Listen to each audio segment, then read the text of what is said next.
Este vídeo é dedicado àqueles acéfalos que passam a vida a repetir que nunca mais na vida deixarão de votar no PS porque os outros cortam salários, cortam reformas, cortam no SNS.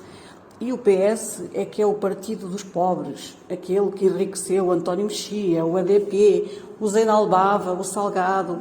O PS é o partido dos pobres, é aquele que tem o país mais pobre da Europa, mais corrupto, mais analfabeto e que tem os maiores milionários de Portugal todos enriquecidos à custa do saque que eles fazem ao Estado. Está na hora de acordar, meu povo, e parar de defender os criminosos que... Ninguém toma decisões destas de ânimo leve. E essa medida é uma redução de 5% da despesa total com salários em todo o setor público, eliminação do aumento extraordinário do abono de família, congelamento das pensões durante o ano 2011. É levar à falência. Seus jornalistas... Desculpa, não, só para não haver, acho que para não haja equívocos, a proposta de redução dos salários, em média nos 5%, é operada em 2011 e é para manter-se a partir de 2011. É para ficar.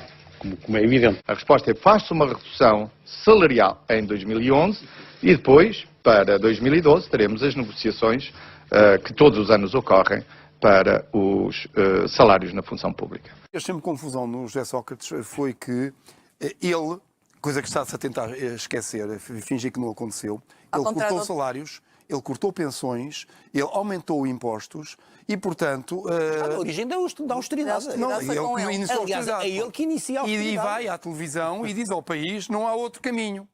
Sai do governo e de repente diz: que péssima ideia a austeridade, isso é não sei quê, não se deve fazer, sou totalmente contra. E a mim sempre me fez confusão. Ninguém me fez a pergunta, mas sei só. Você sai com essa conversa toda na oposição. O que interessa é quando estivesse num governo, tive que ter a mesma conversa, coisa que eu não vi. As pessoas têm memória curta, de facto.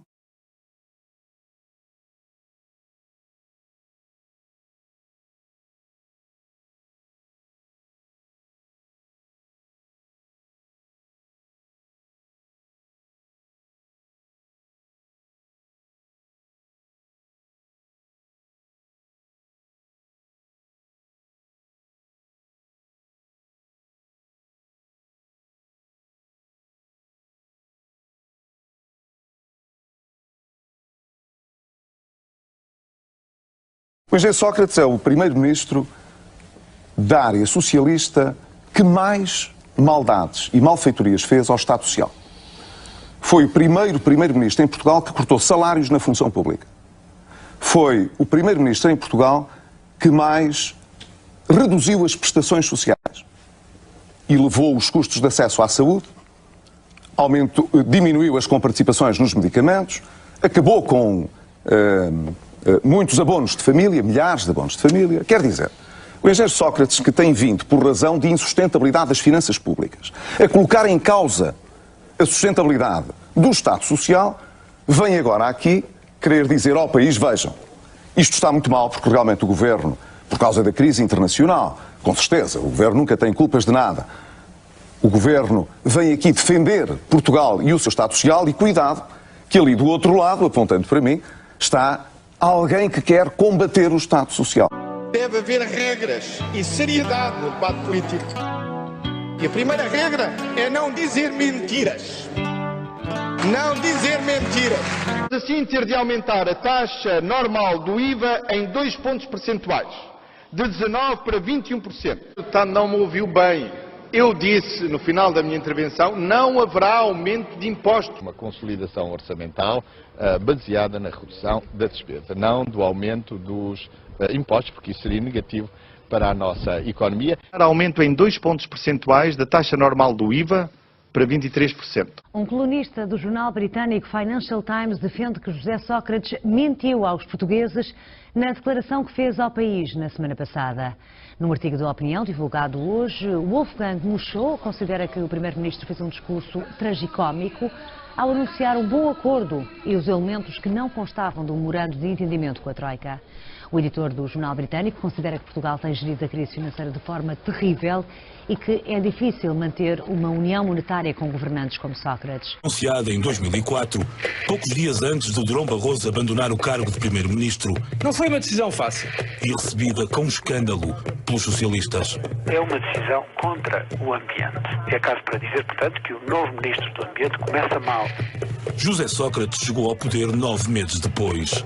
Não só confirmou a decisão contra o ambiente de erguer 2 muros de betão no Rio Sabor, como avançou para um megaplano de construção de mais 9 barragens. O que é que significa hoje construir uma barragem no nosso país? Significa mais autonomia energética para nós, menos dependência do petróleo, menos importações de petróleo. A justificação do governo para lançar o plano de barragens era falsa. Portugal não produz eletricidade a partir do petróleo.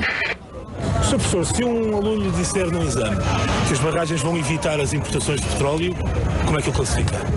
Bom, essa pergunta teria uma resposta errada. Aliás, duvido que lhe fizesse sequer essa pergunta, porque eles sabem que as barragens não evitam a importação nenhuma de petróleo, visto que não se produz energia elétrica com petróleo em Portugal já há muitos anos. As 6 centrais termoelétricas que fornecem eletricidade à rede nacional funcionam a carvão e a gás natural. Portugal, afinal de contas, ter sido o campeão do crescimento no primeiro trimestre. Nós voltamos a crescer. Estamos a crescer acima da zona euro. Estamos a crescer acima da União Europeia.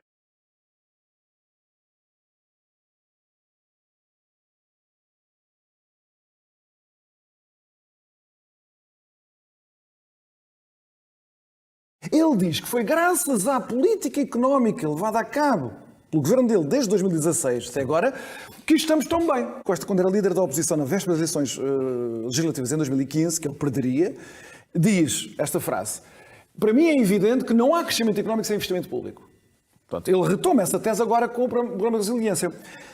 Eu recordo que entre 2016 e 2021, este ano, este governo de António Costa apresentou as taxas de investimento público mais baixas, não só dos últimos 30 ou 40 anos em Portugal, mas a mais baixa da Europa inteira.